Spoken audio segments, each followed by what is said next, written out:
बाद एक बार फिर आपका स्वागत है। बात कर रहे हैं, हम चर्चा कर रहे हैं संताल की तीनों सीटों पर मुकाबले की। तो इस वक्त मुकाबला यहाँ बहुत ही क्लोज फाइट नजर आ रहा है तीनों ही सीटों में, और नेक टू नेक इस मुकाबले में राजमहल में कैसा मुकाबला देख पा रहे हैं उदय से हम समझने की कोशिश करेंगे। उदय, लगातार अब स्टार प्रचारक पहुंच रहे हैं और देखिए एक सेंटर बनाया जा रहा है और वहां से सभी तीनों सीटों को साधने की तमाम स्टार प्रचारक के जरिए कोशिश की जा रही है। यहाँ पर राजमहल में कैसा मुकाबला दिख रहा है, कितना आमने सामने की फाइट है, उसे त्रिकोणीय मुकाबले में क्या लोबिन हमरम कन्वर्ट कर पा रहे हैं? देखिए, अभी तक अगर राजमहल सीट पे देखा जाए तो ताला मरांडी को बीजेपी ने मौका दिया है और इसके साथ ही लोबिन हेम्ब्रम का चुनावी मैदान में उतरना काफी अहम हो गया है, क्योंकि बोरियो विधानसभा क्षेत्र का प्रतिनिधित्व करते हैं लोबिन हेम्ब्रम, और अगर वहां से वो अच्छा खासा वोट ले आते हैं, वहां उनका वर्चस्व है, तो ऐसे में जेएमएम को वो सीट तीसरी बार निकालने में काफी मुश्किल होगी। विजय हांसदा 2 बार वहां बड़ी जीत हासिल कर चुके हैं। अगर इससे पहले 2019 चुनाव की बात की जाए तो हेमलाल मुर्मू जो जेएमएम छोड़कर बीजेपी में आए थे, वो वहां से चुनावी मैदान में बीजेपी की तरफ से थे। 90,000 वोटों का अंतर था। कहा जा सकता है कि बहुत ज्यादा अंतर नहीं था, लेकिन इस बार लोबिन हेम्ब्रम, वो जो अंतर था 90,000 का, 1 लाख वोट लोबिन हेम्ब्रम अगर अपनी तरफ खींच लेते हैं तो ऐसे में विजय हांसदा के लिए काफी मुश्किलें हो सकती हैं। और सबसे बड़ी बात यह है, देखिए कि राजमहल साहिबगंज, ये साहिबगंज काफी चर्चित रहा अवैध खनन को लेकर, पंकज मिश्रा को लेकर, और पंकज मिश्रा और विजय हांसदा इन दोनों की साठगांठ को लेकर भी विपक्ष लगातार सवाल खड़े करता रहा कि इन दोनों की सहभागिता रही है। ईडी ने 1200 करोड़ रुपए अवैध खनन का ब्यौरा रखा था। इन तमाम चीजों को लेकर वहां की सियासत के मिजाज थोड़े से बदले हुए हैं। ऐसे में कितना असर पड़ेगा यह वक्त बताएगा, लेकिन लोबिन हेम्ब्रम अगर अच्छे खासे वोट ले आते हैं, बोरियो विधानसभा उनका अपना है, इसके अलावा जो बाकी विधानसभा क्षेत्र है राजमहल के, एक बड़ा इलाका है, पाकुड़ है, और भी कई इलाके हैं, तो उन सब से अगर वो अच्छी खासी संख्या, समर्थकों की संख्या अगर वोट लाती है, जल जंगल जमीन को लेकर लड़ाई लड़ रहे हैं। शुरू से वो शिबू सोरेन के विरोधी नहीं है, ना जेएमएम के विरोधी है, उनका विरोध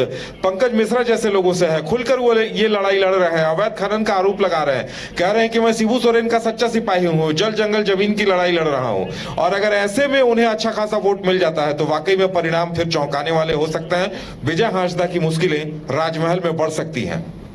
तो चलिए, बहुत ही दिलचस्प और क्लोज मुकाबला यहाँ पर नजर आ रहा है। लोबिन हेम्ब्रम के आने से ये मुकाबला और भी दिलचस्प दिख रहा है। वहाँ चुनाव प्रचार की अगर बात करें तो वहाँ के चुनाव प्रचार ने क्या रफ्तार उसी तरीके से पकड़ी जिस तरह ध्यान दिया जा रहा है दुमका सीट पर, जिस तरह ध्यान दिया जा रहा है गोड्डा सीट पर? देखिए, यहाँ तीनों ही सीटें काफी अहम हो गई हैं, नाक का सवाल बन गई हैं। आज हम दिन भर गोड्डा में रहे, हम लोग राजा भैया कुंडा के जो हैं राजा साहब, वो यहाँ आए हुए थे निशिकांत दुबे के प्रचार के लिए। जेपी नड्डा आए हुए थे। गर्मी, भीषण गर्मी थी, इसके बावजूद उन्होंने छोटा सा ही सही रोड शो किया, एक मैसेज दिया है। एक दिन पहले निरहुआ भोजपुरी स्टार है आम्रपाली दुबे, ये लोग आए हुए थे। और गोड्डा के जो 6 विधानसभा क्षेत्र हैं वहां पूरी तरह से जोर लगाया गया है, और इस बार यहाँ बड़े जबरदस्त समीकरण दिखाई दे रहे हैं। देखिए, अगर देखा जाए तो पिछली बार मधुपुर, देवघर, जरमुंडी, पोड़ैयाहाट, गोड्डा, महगामा, इसमें गोड्डा बीजेपी के कब्जे में है, देवघर बीजेपी के कब्जे में है, मधुपुर पे हाफिजुल हसन है, जरमुंडी से बादल पत्रलेख है, पोड़ैयाहाट से प्रदीप यादव खुद हैं, और महगामा से दीपिका पांडे सिंह है। तो ऐसे में समीकरण लगभग एक तरह से जेएमएम का जोर है, कांग्रेस का जोर है, विधानसभा क्षेत्र उनके पास है। ऐसे में कितना इसका असर दिखेगा आने वाला वक्त बताएगा। और देखिए, 2019 में एक बड़ा अंतर था, लगभग 1,84,000 वोटों का अंतर प्रदीप यादव और निशिकांत दुबे के बीच में था गोड्डा में। लेकिन 2014 के आंकड़ों को अगर देखा जाए तो निशिकांत दुबे 3,80,000 वोट सिर्फ लेकर आए थे, और फुरकान अंसारी 3,19,000 वोट लेकर आए थे। और सबसे बड़ी बात यह है कि प्रदीप यादव उस वक्त भी 1,93,000 वोट लेके आए थे। तो इस बार जेएमएम कांग्रेस की सोच यही है कि जो फुरकान अंसारी के 3.25 लाख वोट थे और प्रदीप यादव के 1,93,000 वोट थे, इन दोनों वोटों का अगर जुड़ाव होता है, आपस में जुटान होता है, तो फिर निशिकांत दुबे के लिए मुश्किलें खड़ी हो सकती हैं। और यही वो समीकरण है, एमवाई समीकरण, मुस्लिम यादव समीकरण, जिसके लिए कांग्रेस और प्रदीप यादव लगातार कोशिश कर रहे हैं। आरजेडी, जेएमएम सबका समर्थन मिला हुआ है। बड़ा दिलचस्प रोमांचक जंग में गोड्डा की तस्वीर अभी दिखाई दे रही है। और यहाँ एक निर्दलीय अभिषेक आनंद, वो भी जो ब्राह्मण वोटर हैं उनके बीच अच्छी पैठ होने का दावा कर रहे हैं। तो वाकई में काफी दिलचस्प समीकरण दिखाई दे रहे हैं। अभी एक दिन का प्रचार बाकी है, देखिए क्या कुछ होता है। और जो छापे पड़े हैं उसके बाद से संथाल की सियासत और तेज हो गई है। ये देखने वाली बात होगी कि इसका क्या नफा नुकसान किसको होता है और ये कहां तक राजनीतिक मुद्दा बनता है, क्योंकि अभी लगभग 24 घंटों का वक्त शेष है प्रचार के लिए इन तीनों ही सीटों पर।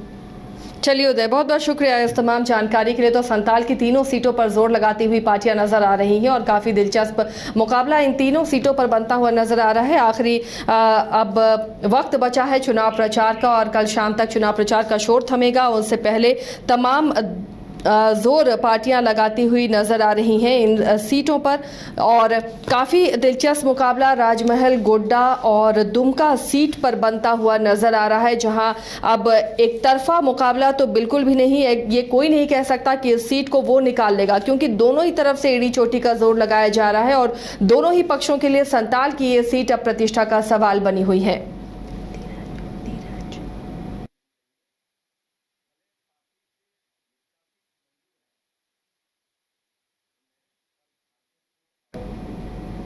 एलीट इंस्टीट्यूट, अगर आपके अंदर चाह है तो एलीट आपकी राह है। IIT हो या मेडिकल, आप चाहते हैं अपने आप को उत्कृष्ट दिखाना, आप चाहते हैं खुद को एक IITian के रूप में दिखना या मेडिकल के क्षेत्र में आगे बढ़ना, तो एलीट आपके लिए एक बहुत बड़ी ताकत के साथ आपके सामने है। आइए, खुलिए, बढ़िए, पहुंचिए। Elite institute.